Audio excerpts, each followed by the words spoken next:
Ja, govoril bom pa od Adama do Nojeta, pa potem Jezusovo sporočilo in pa Slovenj 2025, pa Slovenija v raju 2033. Tako da 6000 let zgodovine vam bom predstavil pol ure, povedal ključne točke, na kaj je treba paziti in kako se zdaj obrniti, v katerem času živimo, kako je to povezano z razodetjem. Kakor jaz vidim te zadeve, to so moje osebne prepoznave, videnja in spremljanje, 15-letno spremljanje večjih pribojenih ljudi iz Amerike, ker v Sloveniji teh ljudi ni glasnih.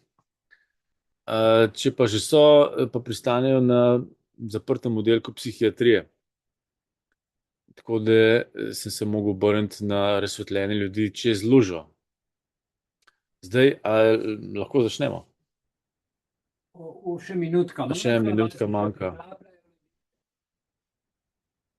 Ja. Tako da boste dobili praktične nasvete, navodila, kar rabimo zdaj v tem času. Politika ne bo poskrbela za naše stvari, oni so trdno v primežu agende, agendo pa poganjajo zle sile, kar je nasprotno od nas. Tako da bojo zelo koristne informacije, nekaj navodil, nekaj povezav do brezplačne vsebine, da boste lahko sami preštudirali, preverili tisto, kar so vam predvsem duhovniki skrili.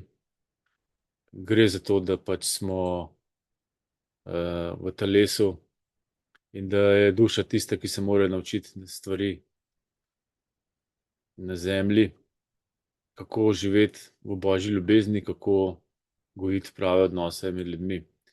Kaj se je pa z ljudmi zgodilo v zadnjih 6000 letih, kako smo postali sužnji sistema, davkoplačevalci, to vam bom pa razložil zdaj v teh pol ure. Točno 19. Evo, zdaj ura je točno 19, tako da lepo vas blagoslavljam, božji blagoslov. Prejeli boste znanje sporočila Jezusa iz obdobja od Adama do Nojeta in potem še sporočilo, vse to je dobil Jakob Lorber, tukaj sem črpal to znanje. Začetek je politika, na začetku ni bilo politike, je bilo božje gospodarjenje. Jakob Lorber je napisal to v knjigi Božje gospodarjenje, prvi, drugi, tretji del. In to je knjiga, ki opisuje, Jezus mu narekuje, kako je Bog vodil ljudstvo od Adama naprej. Zdaj, ta prvi del, Božje gospodarjenje, je možno dobiti knjigo, drugi pa tretji del je pa, sem se jaz dal sam natiskati, je pa rodovne povezave so tukaj napisane, da vam povem. V Svetem pismu je napisano 20 imen rodovnika od Adama do Jezusa, tukaj jih je pa 10, vam jih bom povedal, od Adama do Nojeta je pa. Adam je imel Kajna, Abela, potem pa še 4 sinove, Jura, Bušina, Ohoriona in Seta. In po Setu je šla potem ta linija naprej do Izraelovega ljudstva. Set je imel Enoša, Kenana, Enoš je imel Kenana, potem naprej Mahalalel, Mahalalel Jareda, Jared je imel Henoha. Henoh je bil tisti, ki je napisal Henohovo knjigo, ko so začeli velikani delati zlo, padli angeli so zaplodili ženske. To je Henohova knjiga, razlaga o tem. Henoh je imel Metuzalema, najstarejšega človeka, 975 let je doživel v telesu. On je imel Lameha in Lameh je imel Nojeta. To je 10 rodov in Noe je imel Sema, Kama pa Jafeta. Jafet je Jože, to je naš rod, iz Jožeta mi izhajamo, tudi Slovenci, izraelsko ljudstvo pa je Sema. Božje gospodarjenje je knjiga, ki opisuje kako se je Bog pojavil v večjih osebah, v večjih ljudeh, kot človek in pomagal nazaj zgubljenim otrokom, tudi Adama je vzgajal. In takrat, v tistih časih, prav teh vseh 90 rodov naenkrat je živelo. Enoš je bil star, ne vem, 20 let, Adam je bil pa 920. Vsi so živeli istočasno v tistem obdobju in živeli so na višinah, v gorah, v dolini je pa že vladal kralj in so že imeli sužnje in so že bile strašne tragedije. So že zlorabljali ljudi, so jih že pobijali, so jih imeli zaprte in ker so odstopili od božjih zakonov. In v dolini se je razpaslo potem človeško gospodarjenje in iz tega človeškega gospodarjenja imamo danes politične stranke, imamo službe, zemljo so pa vzeli. In vse politične stranke pravijo, da bojo poskrbeli za delovna mesta. V delovnih mestih je pa tako, ne? Če ti zemljo vzameš ljudem, da ga ne moreš preživeti, lahko ga pa vzameš za sužnja, s pretvezo, da mu boš dal službo in on je od ponedeljka do petka delavec, potem mora pa 2 dni počivati in misli, da je frej, a v bistvu samo pripravlja svoje telo za ponovno suženjstvo v ponedeljek. Zakaj se to dogaja na zemlji? Zato, ker ljudje lažejo.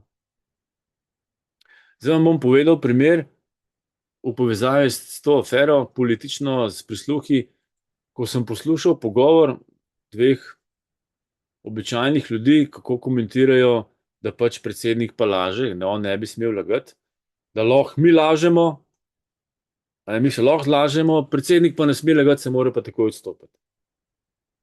In zato, ker vsi ljudje lažejo, imamo tudi tako lažnivo vlado. Kdor laže, tudi krade, zato imamo tudi kradljivo vlado. In dokler bodo ljudje lagali, bo Bog dovolil, da bomo imeli lažnive vladarje. To je dejstvo. In zakaj v Sloveniji ni pribojenja? Zato, ker je laž družbeno sprejemljiva in ni zakonsko preganjena. Kaznivo dejanje, ni laž. Ampak jaz sem pravim, da laž ubija. Laž ubija duha, laž ubija srečo, laž ubija nasmeh, laž ubija dobro voljo, dobre odnose. In duša ne živi takrat, ko laže, takrat si ti sužen laži. In nič se ne nauči duša, ona propada. In zakaj še ni prebujenja v Sloveniji? Zato, ker duhovniki niso povedali, kako priti do stika z Bogom. Zato, ker je druga Mojzesova zapoved spremenjena v neskruni Božjega imena. V bistvu se pa malikuje, klanja se pred kipi. Lepo vas prosim, pejte vsi, ki hodite v cerkev, ki verjamete v Jezusov nauk, dajte sami preveriti v Svetem pismu. Na biblija.net, pejte na internetu, tipkajte noter besedo maliki v iskalnik. Kaj so to maliki? Bogu je to gnusoba. In maliki so prav to, kar rimokatoliška cerkev dela. In če je Bogu malik gnusoba, pomeni, da se z vami ne bo ukvarjal, dokler čas vi se klanjate pred maliki. In prvi pogoj, da se lahko Bog z vami začne pogovarjati, je, da odstranite malike. Jaz sem bil ministrant, jaz sem nosil križ, učil sem se zapovedi, neskruni Božjega imena in zdaj po 40 letih sem ugotovil, da je ta zapoved sprevržena. Če bi mene učili, ne delaj si malikov, sigurno ne bi hodil v cerkev in bi prej prišel do Boga, tako sem pa mogel vsaj 25 let stavati v temi. Zato, ko boste dali križe in podobce od sebe preč, se bo duhovni prostor okrog vas odprl. Dobili boste tudi duhovne napade iz temne strani, ker oni takrat, ko vi odmaknete malike, izgubijo moč nad vplivanjem nad vašimi mislimi. Tako da bojo trenja, proste Jezusa za vodstvo, kaj se dogaja. Ves čas sprašujte, ko boste začeli to delati, tako kot urejati stanovanje. Proste Jezusa za vodstvo, kaj se dogaja, kaj morate še pospraviti, da vas bo lahko on vodil, nadihoval. Kaj zdaj v tem trenutku narediti? Se pravi, malike odstranite in res boste iskreni. Tisto, kar smo naredili zavedeni, kar smo naredili pijani, omamljeni, narobe, napake, se je zgodilo. Ne moremo skriti pred Bogom nič. Zato je neumno lagati. Spoznamo, zafrknili smo, mrzkoga smo škodovali, rečemo, ok, spoznal sem to, tega zdaj ne bom več delal, ker itak po karmi vse dobiš nazaj in na lastni koži dobiš isto izkušnjo, ki si takrat v omamljenem stanju naredil neumnost in pol ti duh reče, no, a ti je ta občutek všeč? In to je učenje duše. Ko si pri zavesti, ko si trezen, si lahko učiš in zavedaš se, kaj dela je tvoje dejanja, besede. Tako da treznost, stik z Bogom je pa Jezus povedal, bodite mirni, ponižni, mirni, krotki, ena kategorija, miren, krotek, ponižen in pa potrpežljiv, pa delajte dobra dela. To zdaj 5 stvari sem naštel, ne malikujte, ne lažte, ponižnost, krotkost, potrpežljivost, dobra dela, 6 stvari in boste imeli stik z Bogom. Z duhovnim očetom, tisto, ki vašo dušo vodi. V tem sistemu, v političnem in cerkvenem, rimokatoliškem, ki malikuje, ki imajo malike, pa nimate dostopa do Boga. Jaz ga nisem imel. Šele ko sem vse odstranil, sem dobil stik z Bogom. In videnja ne, ampak uvide v situacijo, ki se dogaja. Tako da, če hočete, jaz sem imel dovolj časa.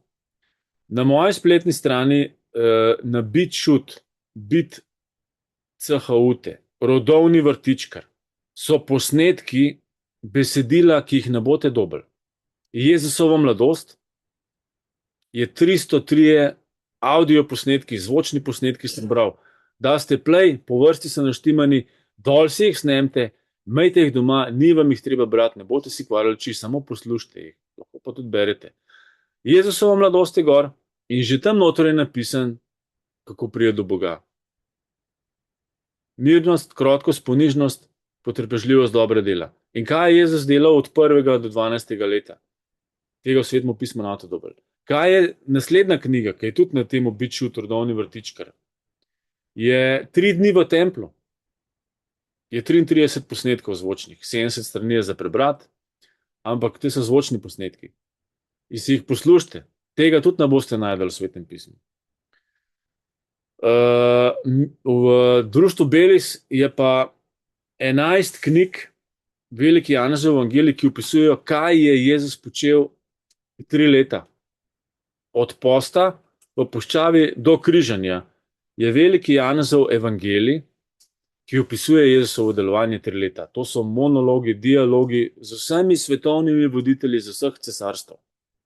Kako je Jezus vzgajal svoje brate in sestre, kako jim je govoril, kako priti nazaj do Boga. In temu velikemu delu so tudi vsi zvočni posnetki, jih je 2500. Jaz sem to snemal pol leta, po 6 ur na dan. Od 3 do 15-20 minut je en posnetek. Toliko je teh podnaslovov. Jakob Lorber je to dobival v duhu sporočila od samega Jezusa. Od leta 1840 do 1864. In Slovenci smo rabili 150 let, da se je to prevedlo v slovenščino. In to imate zdaj na voljo brezplačno, vam preko društva Belis omogočamo, da to dobite. Da boste videli, kaj je Jezus res govoril, kaj je govoril o otroštvu, kaj je govoril 3 dni v templu in kaj je 3 leta delal. Ne verjemite duhovnikom, ker oni rabijo vaš denar. Vaš denar rabijo. In odpustki za denar se spet dogajajo. In lažno upanje, da so vam grehi odpuščeni, če boste šli po hostijo. To je obredna magija. Dejte sami preveriti, kaj je Jezus govoril, lahko preko Svetega pisma. Še bolj originalno, kdor ima čas, saj Jezusovo mladosti poslušajte si. 3 dni v templu si poslušajte, najkrajša zgodba, ki je 33 poglavje, pa ni, ne vem, če je 3 ure za poslušati. Kako je bil to inteligenten fant in zakaj se je on potem 18 let skrival? Ker je vrhovni poveljnik, vrhovni duhovnik, je rekel, da je treba takega človeka, takega otroka, ki je Belcebabov otrok, na smrt preganjati. Je sklenil, da ga bojo pokončali. In je potem se je spotuhnil, dokler ni bil toliko zrel in toliko moder, da se je lahko ves čas izogibal Herodovi vojski, farizejevi vojski. On je bil kot agent, kot James Bond, kako se je mogel izmikati njim. Pa ne, da jih ne bi mogel pokončati, ampak ni hotel tega. Jim je dal toliko milosti in je umikal se pred njim. Vse to je zvočno posneto. To je skoraj 400 ur posnetkov. To imate na voljo, Mihael ima te posnetke vse, Veliki Janezov evangelij, 11 knjig, to je 4500 strani posnetih. To vam je direkten dostop, da boste videli, kaj je Jezus delal, kaj je govoril. Nič več posredništva, direktno se povežite z Jezusom, preberite si to, poslušajte si to. To je ta duhovna hrana, ki si jo sami vzemite. Mi se pa zdaj nahajamo 2026, 3-4 leta pred dokončnim datumom, ki ga je Jezus napovedal v Velikem Janezu evangeliji, da bo on prišel nazaj vladati na zemljo, preden bo minilo 2000 let. Te stavki so v Velikem Janezu evangeliju Lorberju, Jakobu dani, Jezus osebno mu jih je dejal vsako jutro, par ur je pisal, Jakob Lorber, točno po Jezusovem nareku.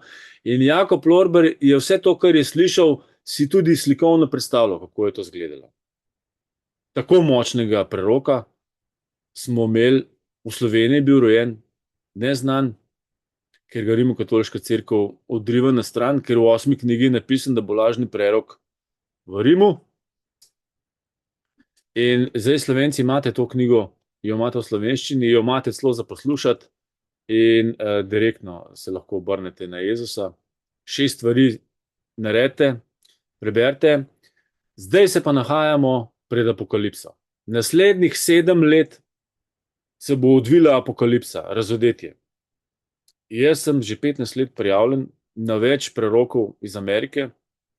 Eden je Jonathan Clegg, z njim sem začel se učiti, ko je dobival znanja, videnja, kdo vodi svet, na kakšen način vodijo svet, da obračajo sliko gor dol, da berejo naprej nazaj in da dejansko je vse to pod satanovo vlado. Jonathan Clegg, God Healer 7 je ženska, Latter Rain 333, Spirit of Prophecy in še nekaj drugih. To so moji viri, na katerih sem se jaz učil 15 let. Vsi so v angleško, ameriško govoreči in pričakuje se padec Babilona, kar je v razodetju napisan. Padel boš veliki Babilon, v 1 uri boš uničen. Babilon je po interpretacijah teh prerokov Amerika. In videnja so bila, da bo Manhattan uničen z atomsko bombo. In datum je zelo blizu, po prerokinjah. Zelo blizu. Bolj blizu, kot si mislite. Da je ta vojna z Iranom biblijska, si boste mogli kakšnega ameriškega proroka, ki zna to interpretirati, navdihnjenega od svetega duha, če boste to prepoznali. Najprej morate biti vi navdihnjeni, ker z glavo se ne da Boga razumeti, ti moraš to začutiti. In šele, ko te malike odstraniš, ko nehaš lagati, lahko pričakuješ, da boš začutil navdih Božji.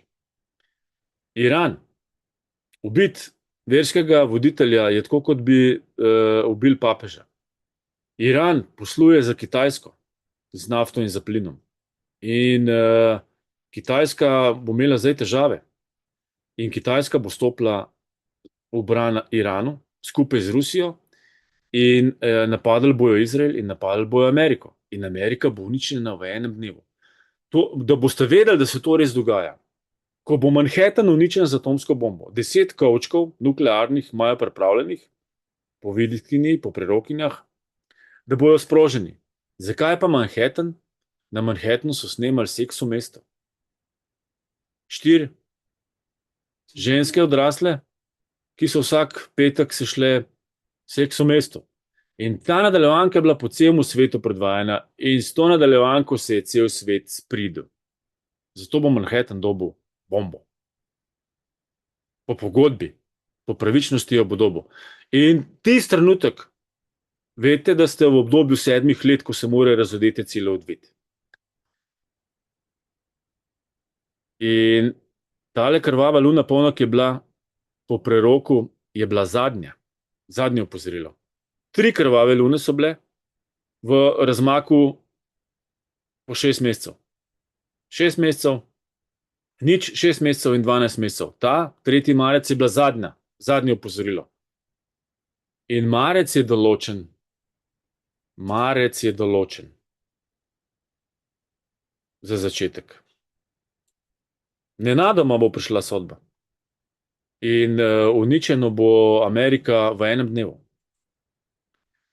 Razodetje si preberite. Naj vas sveti duh vodi, kaj pomeni razodetje. Satan bo imel vlado 7 let. Naredite si zaloge hrane. Do 15. junija ne pride nič iz vrta. Jaz sem govoril s kmetom. Do 15. junija ne boste dobili nič svežega od slovenskega kmeta. Takrat pride krompir, vam pa čebula. Drugega nič.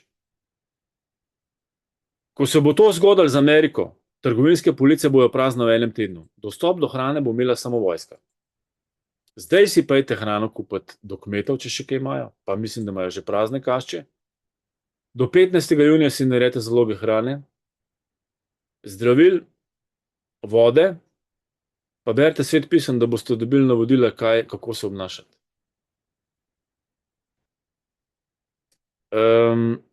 Povežite se z biodinamičnimi društvi. Kupite si zeliščarske knjige, Naravni zdravnik, zelišča, Domača lekarna. Vse to znanje morate usvojiti, da boste preživeli izklop elektrike, konec denarnega sistema, prazne police.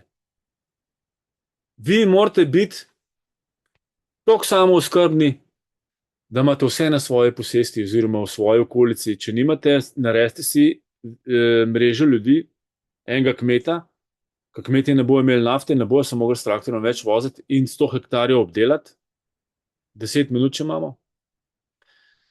In je pametno s kakšnim kmetom, ki je ekološki, biti v dobrih odnosih, ker bom rabil potem delavce na njivi. Ker traktor se ne bo premaknil po enem mesecu, nafte bo zmanjkalo. In ko bo ta kaos, bodo seveda oblastniki pod Satanovo oblastjo rekli, mi imamo rešitev, mi imamo hrano v skladiščih, vi ne samo bogajte. In bojo začeli s tem čipiranjem, to bo znamenje zveri, oziroma ne vem na kakšen način, bojo ljudi prisilili, oni so zdaj že vse podatke od nas zbrali in jih prodajajo v Ameriko, so nas profilirali, oni rabijo samo še našo zavest. Naše odločitve se pa da manipulirati. In mi smo zdaj v tem času, ko očetje se kregajo z sinom in sinovi z očeti in hčerkami in tako naprej. To se dela prek pametne tehnologije, prek pametnih telefonov. Nerazsodno se nekateri obnašajo in povzročajo družinsko kreganje. In to je izpolnitev prerokbe, ki je v Svetem pismu napisana. Da bo tako ob koncu časov. Da bodo ljudje med sabo se kregali. In da bodo zelo pokvarjeni. In ta pokvarjenost je dosegla nivo Sodome in Gomore zdaj. Začelo se bo 7-letno obdobje. Zelo hitro se bo odvijalo. Pazite, čuvajte svojo dušo. Povežite se duhovno z Jezusom. Jaz sem se zadnjih 8 let ukvarjal z tem, kako preživeti brez elektrike. Jaz živim brez elektrike že 4 leta. Razen to, da grem na lokacijo starega stanovanja, da si operem obleke in napolnim telefon, grem na računalnik, ampak tam jaz ne spim. Tam, ko živim, jaz nimam elektrike. In tudi po vodo si hodim. Skratka, jaz sem dokazal, da elektrika ni ključna glih za preživetje, ampak je za luksus. Obleke bi se lahko tudi na roke prav, je pa zelo zamudno. In sem pač se švercev, po nemški se reče švercev, ne pravi po domač, ampak to je po nemški. Po slovenski bi se rekel, da sem tiho utapil se. A veste, in zato, da sem lahko delal stvari brezplačno za ljudi, za ozaveščanje, kaj se dogaja. No, no, tega, drage, ne boste slišali, da smo mi v zaključni fazi zadnjih 7 let razodetja. In razodetje je 16:3, zdaj so spuščeni duhovi teh žab, ne, demonskih žab. In razodetje 18 je padec Babilona, Amerike. Na moji posesti zdaj zaloge hrane, vode, zdravil in pa rodovna oziroma povežite se z naslovi, to so društva AIDA, biodinamična društva, dajte to tipkati na internet, so po Beli krajini, je sedež Borovnica, Šmarješke Toplice, Domžale in tako naprej, skratka Štajerska, Gorenjska, Vrzdence, je kar nekaj naslovov, oni imajo semena, oni imajo znanje, kako hrano pridelati, imajo znanje, kako zdravila pridelati. To vam je zdaj v izrednih razmerah, to znanje rabite. Vlada nima pojma o duhovnih stvareh, ki se zdaj dogajajo. Včeraj sem gledal soočenje. Oni gledajo vse skozi gospodarske oči, skozi politične afere, skozi geopolitične krize. Ne, mi imamo duhovno Armagedon, se bo zgodil pred nami v naslednjih 7 letih. In potem bo tisočletno kraljestvo za tiste, ki ne bojo več lagali in ki se bojo med sabo spoštovali, tako kot je bilo božje gospodarjenje za časa učenja od Adama do Noeta. Pa že takrat je šlo v dolino vse narobe. Tako da prihaja zaključna faza, zaključno poglavje razodetja. Na moji posesti sem jaz naredil si rodovno posest. To je bil moj politični program 2018-17, sem govoril v državnem svetu, da bo Slovenija 2025 izgledala kot raj. No, ta sloveraj sem samo jaz doma naredil 2025, po Anastasiji vse posadil, vse možne rastline in zaključek tega je bil, da imam zdaj toliko rastlin in cvetlic, da sem lahko 60 cvetov spravil na krožnik in to so rajske pojedine. In v Sloveniji duhovno nismo zreli za raj, zato ker se laže. Fizično sem dokazal, sklad kmetijskih zemljišč ima 400 000 hektarjev, cerkev jih ima 62 000. Na enem hektarju 4 lahko preživijo. Na sadju in zelenjavi, če imaš govedino, živinorejo, rabiš več hektarjev. In tudi si sužen potem, ko moraš vsak dan skrbeti za hrano. Če si pa zelenjavo gojiš in sadje, imaš pa 1 hektar za 4-člansko družino. Zdaj pa zračunajte teh 462 000 hektarjev krat 4. A bo treba še v službo hoditi pol po vaše? A bo treba delovno dobo imeti? Ali boste na svojem hektarju lepo pridelovali hrano in boste živeli tako, kot je Adam živel pred 6000 leti, ko mu ni bilo treba v službo hoditi, ampak je sam skrbel za duhovno vzgojo svojih otrok. Takšen način življenja Bog želi za nas. Ko bomo nehali molekvati in lagati in spoštovati 10-12 zapovedi. In naslednje 7-letno obdobje bo učenje duše za 1000-letno obdobje, ki prihaja. Zdaj pa prihaja takšno težko obdobje, ki še ni bilo na zemlji. Razodetje 7 let. Za nobeno ceno ne smete prodati svoje duše. Duša je nesmrtna, če telo ubijejo, se ne sekirajte. Boste pač nehali trpeti na zemlji in boste ponovno dobili svojo dušo v drugi obliki, v drugi dimenziji. Samo ne duše prodati. Zdaj ima Satan bo imel 7-letno oblast na zemlji, preko sistema, ki ga preko elektrike in digitalizacije ima vse podatke dostopa do vas in do vaše duše, ko boste ta čip oziroma ta znamenje sprejeli v sebe. Mislim, da imamo še 4 minute. Ne, 3. 3. 19:50. Naslednje predavanje bomo se priključili 19:50, ko bo Mihael govoril o Šrimsu. Zdaj pa, kaj vam je še lahko za zaključek povem, da jaz sem to posest delal od 1. aprila 2018, pa zdaj le bo 8 let. In to, kar sem v državnem svetu govoril, sem jaz na svoje posesti naredil. In pred 8 leti sem s Šiškotom sodeloval in sem takrat rekel, pač mene zanima kmetijstvo, jaz bom predlagal program za Slovenijo, kako v 7 letih prijeti Slovenija, ki Sloveniji naredimo sadovnjak in raj. Noben noče tega. Ni na občinah noče tega, v državi noče noben tega, ker oni rabijo sužnje. Tako da jaz politike, ko so me 2017 jesen tepli na RTV Slovenija, sem rekel, jaz tega več ne grem. Moj politični program bo moja samooskrba in v tej knjigi sem opisal svojo pot v 7 letih, kako sem naredil rodovno posest. In to je model, ki se prenese na 462 000 hektarjev in Slovenija postane raj, sadovnjak. In nobenemu ni treba hoditi v službo. Ampak to se ne bo zgodilo preko politike, ampak bo Bog posredoval za svojo sodbo. Bog je na dveh stranih. Na eni strani je kot sodnik krivičnim, ki ne živijo po božjih zakonih, na drugi strani pa je kot ljubeč oče za tiste, ki živijo po njegovih zapovedih. Tako da Bog ni strašen. Bog je ljubeč oče. In ena oblika od Boga je bil Jezus in beseda je meso postala. In ta beseda je bil Jezus. In ta meso je bil Jezus. In Jezus bo dobil legalno oblast, da bo vodil na zemlji raj za svojimi brati in sestrami 1000 let. In to se bo zgodilo po letu 2033. Nič od tega, kar je v razveditvi napisanega, ne bo se ne izpolnilo. In začelo se bo kmalu. Zelo kmalu. Pejte v lov za hrano. Naredite si zaloge. Naredite si zaloge in duhovno se povežite z Jezusom. Lepo vas blagoslavljam